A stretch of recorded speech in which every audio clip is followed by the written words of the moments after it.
Bonjour Anna. Bonjour Aurélie. Donc on est là aujourd'hui pour que tu nous parles un peu de ton blog et de ta passion pour Harry Potter. Donc raconte-nous un peu ton blog, d'où ça vient. Mon vlog en fait c'est plus, à la base c'est une chaîne YouTube que j'ai dénommée Blog de la Blasée, donc la contraction de vidéoblog, où je parlais de films qui m'avaient à la base fort déçu, qui m'avaient blasé comme son nom l'indique. Et puis de fil en aiguille, depuis quelques mois, parce que ça fait que quelques mois que j'ai lancé la chaîne YouTube, des gens se sont mis à aimer ce que je faisais. J'ai développé un peu le concept en parlant aussi de films que j'apprécie, de cinéma d'actualité que j'apprécie, et notamment de science-fiction, parce que j'aime beaucoup la science-fiction et j'aime beaucoup tout ce qui est aussi fantastique, sorcellerie, etc. D'où le Harry Potter, où je fais quelques mentions de temps en temps. Voilà. D'accord. Et qu'est-ce que tu fais d'autre? Tu as d'autres passions? Alors oui, je lis beaucoup, je faisais beaucoup de musique avant de créer la chaîne YouTube, mais effectivement j'ai dû choisir entre la musique et la chaîne YouTube, donc je me suis dit que je m'éclatais un petit peu plus sur la chaîne YouTube pour le moment, donc peut-être que je retournerai un peu à la musique de temps en temps, mais sinon ouais, pour le moment la chaîne YouTube me prend absolument tout mon temps libre, donc La musique, tu joues d'un instrument, tu écris, tu chantes? Je chante, je joue de la guitare et du piano. Ah ouais? Ouais. Mais à la base je chante. C'est multifonction. Multitâche, ouais. Non, à la base je chante et effectivement je suis venue à la guitare et au piano.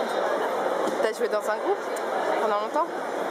Non, pas si longtemps que ça, parce que mon dernier groupe en date, on l'a arrêté il y a 1 an et demi, 2 ans. Ah ça. Donc voilà, et puis comme c'était un petit peu difficile de retrouver des gens avec qui on va continuer la musique, je me suis lancée dans le blog quelques mois après pour pouvoir continuer à avoir ce côté créatif et puis être toute seule à faire, parce que je suis toute seule de A à Z pour tout faire. D'accord. Maintenant parlons un peu d'Harry Potter, si tu veux bien. T'as lu les livres? Bien sûr. T'as vu les films? Bien sûr. Tu préfères quoi? Alors, j'aurais tendance à dire les bouquins, forcément, parce qu'ils sont beaucoup plus complets, mais je trouve que certaines des adaptations cinématographiques ne sont pas mauvaises du tout, même si effectivement elles mettent de côté énormément d'aspects que j'adore dans le bouquin. Ça me dérange pas parce que je me mets à la place de quelqu'un qui n'a pas lu les bouquins, il peut quand même comprendre l'univers d'Harry Potter, il peut apprécier l'univers sans forcément avoir eu besoin de lire les livres. Mais c'est vrai que oui, non, les livres sont tellement plus complets et elle a développé un univers tellement extraordinaire que je ne peux que préférer les livres. Voilà. Aujourd'hui, tu continues à suivre un peu l'actualité sur Pottermore, les livres d'art qui sortent? Voilà, les livres d'art, plus les livres d'art, c'est vrai. Après, je suis pas rentrée dans le processus autant que lorsqu'il y avait un bouquin qui sortait il y a ça quelques années. Mais ouais, j'aime bien quand même continuer à suivre ce qui se passe autour d'Harry Potter. Même si je suis pas aussi active que lors de la sortie des bouquins, encore une fois. D'accord. Tu sais qu'il y a un nouveau livre qui est sorti sur toutes les créatures? Ah non? Un beau livre. Quand? Eh ben avant-hier. Eh ben voilà. Je ne savais pas, tu vois, j'ai pas eu le temps d'aller regarder, mais ouais. Il recense toutes les créatures de la saga avec des illustrations, des photos et des compléments. Celles qui apparaissent dans le livre ou toutes celles qu'elle avait aussi anticipées Films et livres. D'accord. Parce qu'elle avait aussi prévu d'autres créatures qui ne sont jamais apparues dans les bouquins. Mais c'est principalement le film, mais ça recense un peu tout ce qu'il y a et puis ça donne un point de départ pour ses futurs films. Ouais. Sur la trilogie avec New York, etc.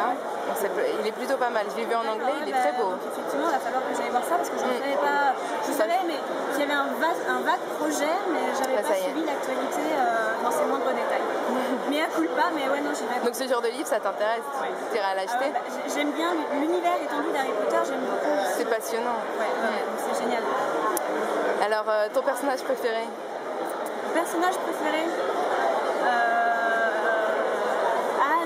J'aime beaucoup Hagrid. J'ai une tendresse particulière pour Hagrid peut-être parce que c'est au-delà de Dumbledore et McGonagall qu'on lit dans le tout premier, c'est quand même lui qui paterne un peu Harry, même je trouve plus que Dumbledore, et j'ai une affection particulière pour Hagrid. Après c'est vrai que je les aime bien tous. Oui, c'est dur de faire un choix. Ouais, non, c'est difficile de faire un choix, mais ouais, Hagrid, j'aime beaucoup. Voilà, je suis même un petit peu déçue quand à la fin parce que c'est pas vraiment ce qui vient. Et je trouve qu'il y avait ils ont développé quand même un personnage très attachant, très attendrissant, et pourtant c'est un personnage en second plan qui est toujours là en plus pour dénouer certaines intrigues, parce qu'à chaque fois qu'il y avait des intrigues qui se dénouent, c'est on va chez Hagrid en bordure de la forêt. C'est ça. Et mine de rien, il est super important et on l'oublie trop souvent. Donc, je suis juste un peu déçue qu'on ne l'ait pas développé un petit peu plus vers la fin. Mais ouais, Hagrid. Il y a eu quand même une belle fin où quand il porte Harry pour... Voilà. Il y a un bon retour des choses, il amène Harry enfant, il le porte adulte. Voilà, c'est cette espèce de retour que j'aime beaucoup aussi. C'est quand même très symbolique. Même après la bataille finale, Hagrid, on en a très peu parlé. Mais bon, voilà. D'accord. À quelle maison tu t'identifies? À quelle maison je m'identifie? Alors je pourrais te donner ma maison préférée. Mais alors, à quelle maison je m'identifie? Parce que j'aime beaucoup les Serpentards ou les Serres d'Aigle. C'est bien. Parce que bon, malheureusement, les Bouffes-Souffles, on a tendance à un peu les oublier. Les Gryffondors ont tendance à m'énerver. Bon, on est sur la même longueur d'onde. On est sur la même longueur d'onde. Puis les Serpentards, ils ont vraiment leur identité propre. Et puis les Serres d'Aigle, je sais pas, il y a une espèce de classe qui se dégage des Serres d'Aigle. Donc si je pouvais m'identifier aux Serres d'Aigle, ce serait chouette quand même. Mais non, m'identifier, je sais pas, est-ce que j'ai du courage, de l'intelligence, ou est-ce que je suis vicieuse, ou est-ce que je suis un petit peu à côté de mes pompes, je sais pas, je saurais pas te dire, faudrait que je fasse une introspection. À côté de tes pompes, tu vas fort quand même.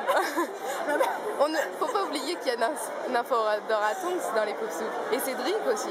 Bon, elle a eu une fin tragique, mais t'es courageux. Voilà, non, mais c'est vrai que les Poufs-Souffles sont un peu mis de côté dans les bouquins et dans les films. C'est dommage. Mais c'est vrai qu'ils ont cette image un peu très effacée et un peu très en retrait. Mais ouais, non, Serre d'Aigle, voilà, Serre d'Aigle, j'aime bien. Bon choix. Ton Horcrux préféré? Mon Horcrux. J'aime beaucoup Harry en fait. Ah oui? Ouais, le fait qu'il ait cette partie-là en lui, j'ai trouvé ça super intéressant, et c'est ce que je trouve dommage dans les films, c'est qu'ils ne développent pas vraiment la partie moi aussi j'ai mon propre Horcrux quoi. Et sinon Nagini. En fait, les deux derniers, mais Nagini, mais je trouve ça génial qu'il ait pu penser, qu'elle ait pu penser, parce que c'est elle qui l'a imaginé, à créer un Horcrux vivant. Et tu t'y attends pas, parce que tu t'attends toujours à ce qu'il y ait des objets par-ci par-là. Mais Nagini, il est chouette quand même. Il est super chouette. Voilà. D'accord. Ton livre et ton film préféré? Livre et film préféré. Celui que tu pourrais revoir et revoir. Non, celui que j'ai lu et relu, c'est Le Prisonnier d'Azkaban. Ouais. Parce que je trouve que c'est vraiment le point central sur tout ce qui est développé par la suite. Je suis d'accord. Et en film, alors ça va être aussi Le Prisonnier d'Azkaban, parce que j'aime beaucoup la réalisation de Cuarón. Ouais, elle est magnifique. Ouais, il est très très beau, l'imagerie est très très belle. En revanche, c'est vrai qu'il est passé sur beaucoup d'aspects du livre. Encore une fois, le livre est très très riche. Ah bah ça. Et j'hésite toujours entre L'Ordre du Phénix ou Prisonnier d'Azkaban, et pour la réalisation de Cuarón, le Prisonnier d'Azkaban. Voilà. D'accord. Donc, numéro 3. Parfait. Maintenant parlons un peu de tes futurs projets. Tu penses parler d'Harry Potter, de faire des vidéos spéciales Harry Potter? Faire des vidéos spéciales, je ne sais pas. Je sais que pour le moment, je suis en train de développer des hors-séries au VDB, de la blasée. Je pense pas parler d'Harry Potter parce que j'aurais pas vraiment grand chose à dire sur le fait que je suis blasée. C'est ça. Je peux pas être blasée, même des adaptations cinématographiques, je peux pas être blasée parce qu'elles sont quand même superbes. Mais pourquoi pas faire un hors-série sur le côté ils ont oublié telle chose, mais ça compense par telle chose, expliquer ce que j'en pense. Pourquoi pas? Là pour le moment j'ai d'autres projets en cours, donc si je le fais ce sera vraiment plus tard. C'est vrai que comme c'est un univers que j'aime beaucoup, je fais déjà parfois pas mal de références à Harry Potter dans les VDLB, donc pourquoi pas effectivement essayer de voir si je peux pas traiter le sujet d'une manière bien concise. Voilà. D'accord. Eh ben ça sera tout. Ce sera tout. Eh ben, merci à toi. Continue d'être poteresse. Merci. Ah, c'est une petite parenthèse, t'as été au studio? Ça t'avait... Non. Non, il faut que j'y aille. C'est passionnant. Ouais, non, mais ça fait un petit moment, à chaque fois que je passe à Londres, et puis ouais, il faudrait que j'aille. Pas le temps. Ouais, j'aimerais beaucoup, mais non. En plus, on m'a dit que c'était tout petit au niveau de la salle. Enfin, le cinéma nous projette des images merveilleuses. On m'a dit, mais en fait, c'est tout petit. Ouais. Oui, il faut que j'aille voir. C'est tout petit, mais c'est tellement riche. Quand on est passionné, enfin, moi quand j'ai été, j'ai passé l'après-midi là-bas. Ils disent que c'est 3 heures de visite, mais t'as envie de tout voir, d'admirer tous les petits objets, parce qu'ils sont tout mis, tout répertoriés. T'as envie de t'absorber de tout ça, et c'est vraiment énorme. Il faut que je le fasse, mais il y a tellement de choses qu'il faut que je fasse encore. Bah ça. Et je me dis, le temps nous manque. Il faudrait que je me prenne au moins une journée pour pouvoir y aller, parce que je pense comme toi que 3 heures c'est pas suffisant. Ah non. Surtout quand on aime vraiment cet univers-là et qu'on a envie de tout voir, c'est juste pas possible. Et surtout quand on n'a pas le temps, quand on y va, au moins on y va. Ouais, on y prend le temps. Tout à fait. Ouais. Non, si seulement on pouvait se transplaner. Hein. Ouais, ça serait pas mal. Ou un petit porte au moins, ça me plairait. On gagnerait du temps. Ouais, parce que le transplanage, quand même, ça me ferait mal à l'estomac, je pense. C'est vrai. Non, un petit porte au moins, ça me plairait bien. Mais ouais, non, il faut. Voilà. Parfait.